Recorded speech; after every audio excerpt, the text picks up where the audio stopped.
Out of the timeout, Pacific. Running their play, and it goes right through the legs of Ralph, but somehow went to Fisher.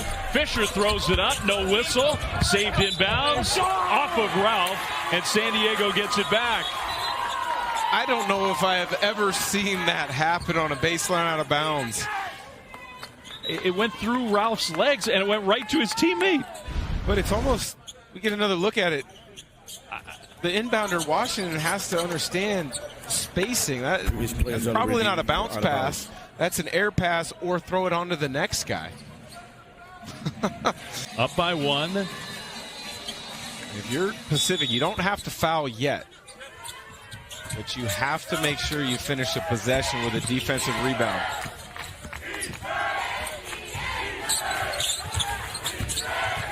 Chama is going to hand it to the freshman Tony Duckett. San Diego wants to use clock here.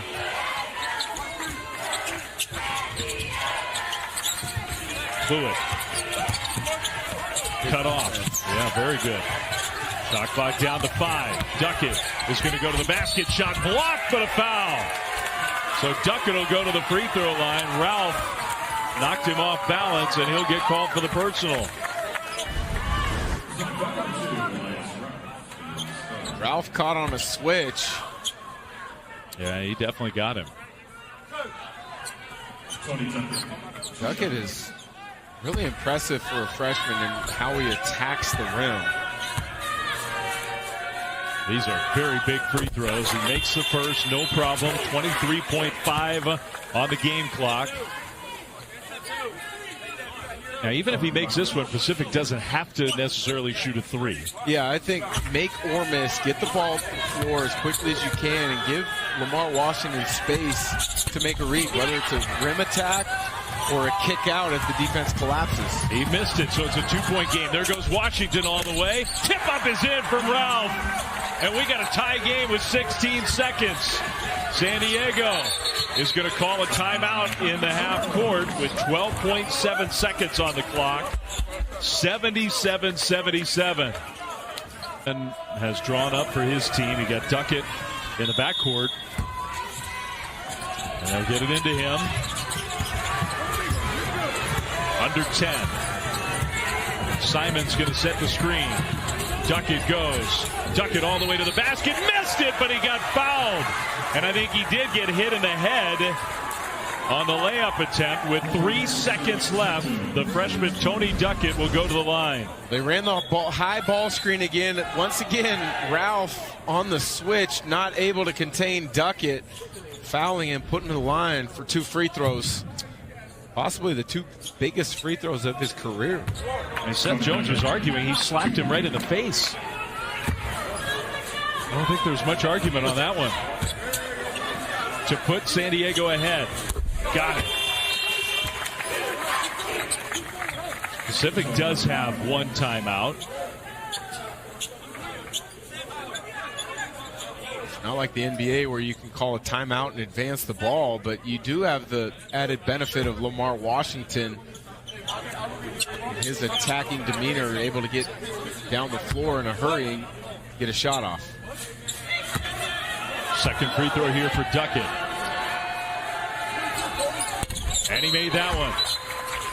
Pacific is going to call timeout. And I think that's the reason why. Because you can't advance it, if you inbound it, take a dribble or 2, then call timeout, you almost could be out of time. 3 seconds to go. 2-point lead for San Diego. Washington can run the baseline here to try to get away from Webb. See what kind of pass he can make. Washington going to heave it into traffic. Duckett intercepts it, and then he got fouled. Now, not much time went off the clock there. But that's the advantage of having the 6'11 Webb on the baseline inbounder. Lamar Washington not able to get a good look and wasn't able to throw it on a direct line. Yeah, that was just a prayer. Now, if he makes both, it's over. Made the first. I say it's over. I guess you could have a three-pointer and a foul, but barring a disaster, if he makes this one, the Toreros are in business. Tony Ducket, the freshman, made them both. 2 seconds. A heave from midcourt. Doesn't matter. It's no good. And San Diego, after all the losing during the regular season, Steve Lavin's team, they got themselves a winning streak. They're second in a row. 2-game winning streak. Finish off the regular season on a high note. They played with a lot of poise, even when they fell down in that first half and struggled turning the ball over at times. They made all the big plays down the stretch. Yes, they did, especially their young guy, our Jersey Mike's a sub-above player of the game. Will make it the freshman Tony Duckett. I mean, he made the big free throws, but it wasn't just the free throw shooting. You're exactly right. He was really good in the second half, putting foul pressure on the defense, getting into the paint, recognizing when the switch mismatch opportunities came his way, and then he delivered. Yeah, so the plays throughout the course of the game, but then the clutch moments down the stretch at the line. He also had the steal that essentially sealed it for San Diego. All freshman team in the WCC this year, and Tony Ducket played like it. So the Toreros advanced. That bracket is wrong. LMU will face San Diego, not Pacific. So San Diego moves on to take on LMU. Pepperdine and Portland, the other game in the second round tomorrow, and Jordan is standing by with the young player Tony Ducket. The player of the game, freshman, your first WCC tournament. How does it feel to get this win? No, it means everything. We all packed to stay at least 5 more days, so we didn't want to go home, so we just came out. We all stayed together, and we knew we was all built for this, so when the moment came, we all just rose to the occasion. What is it about this team and March? Because now you guys are 2-0 in the month. Yeah, no, we talked about that. We got our last win. We were like, we undefeated in March. We just always have a positive mindset. Just want to keep pushing, keep doing everything that we can. And now that it's through the season, we all know each other really well, and we're just ready to beat a lot of people, shock a lot of people. Over 20 lead changes in this game. How were you guys able to stay mentally tough to pull it out? It's tough. It's tough for sure. Like, a lot of momentum changes. It's a good game, but this is the games. Like, when I'm a little kid, I always look up to do this. So I'm just really happy that it went like that. I wouldn't have won it any other way. Well, you got to do it again tomorrow. Good luck. Thank you. Thank you. All right, thanks, Jordan. Thanks, Tony. Yeah, you saw the looks on those faces. This is a team that went 5-26 in the regular season. And it's kind of the beauty of championship week is look at the Toreros celebrate that win. Well, when you go through trials, sometimes you enjoy the successes a little bit more. They enjoyed the success of closing out the regular season, wanted to feel it one more time, and they were a very resilient group tonight with all of those lead changes. What'd he say? Hey, we packed for the week. So the Toreros, they want to stay in Las Vegas. For Dan Dickau, Jordan Robinson, Dave Fleming saying, thanks for being with us, but don't go anywhere. After this break, the WCC Championship Central. Welcome to the WCC Basketball Championship Central Show, presented by Sterling Global Financial. A clean sweep for the Toreros here today at the Orleans Arena. The women win the early game. The men an 81-77 win over Pacific in the late game. I'm Eric Rothman alongside Coach Ernie Kent and the winning coach Steve Lavin from San Diego. Great to be with you guys. Good to see you, Coach. And listen, obviously the regular season, not the record you would want. What was the message to the guys coming into this tournament, one game at a time, and how do you turn this thing around now 2 games in a row that you guys have won? Yeah, as Ernie knows, and anyone that's been in the business, when you're having a season where you're in the desert struggling to get to that winner's circle, you start talking early, mid-January, February, about our goal and our objective, our focus being improving, elevating our play, so when we get to the West Coast Conference tournament, you're playing your best basketball. And championship week is about having an opportunity, whether you're 30-2 or you're 0-30, everyone goes back to 0-0. It's a reset of the mindset, and you're given an opportunity to punch your ticket if you can string together a number of days where you play your best basketball of the season. So that was our focus. The fact that we've got an opportunity. We're now 2-0 in March. We have as good a record as anyone in the country in the month of March. And just to get to the winner's circle and to see these players experience what it's like to win a game after a very difficult, challenging season. But they've never had their daubers down. They've come to practice with the right attitude, eager to learn. They encourage each other. They generally like each other. And I know sometimes as coaches we're prone to platitudes. This really has been a unique group. Unlike any I've coached in my career, I told them as much this morning at pregame, independent of our record, they just have a spirit about them that inspires us as coaches.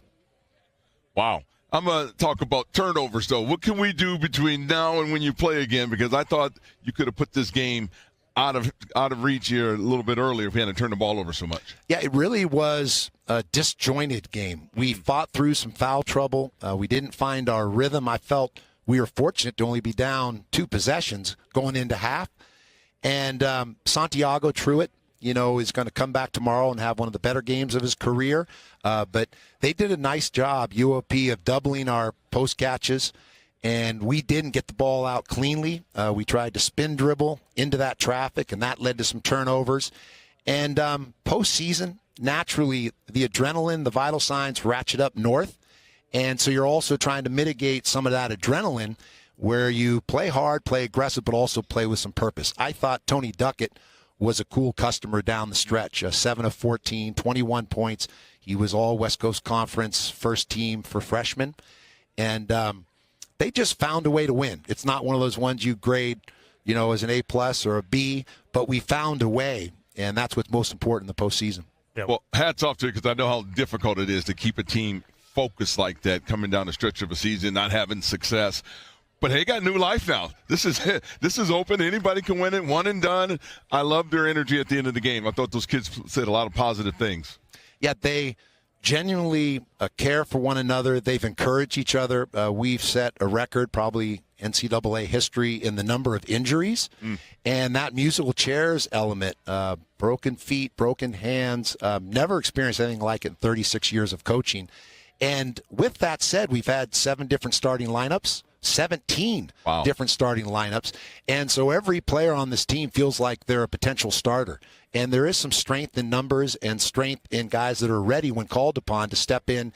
And they've got some poise because of the experience they can draw upon from having started or played big minutes in big moments. And Coach, before we let you go, we're going to look at some highlights of your star freshman, Tony Duckett. And you talked about it, but how has his presence, his maturity grown as the season's gone on? He has terrific fluidity.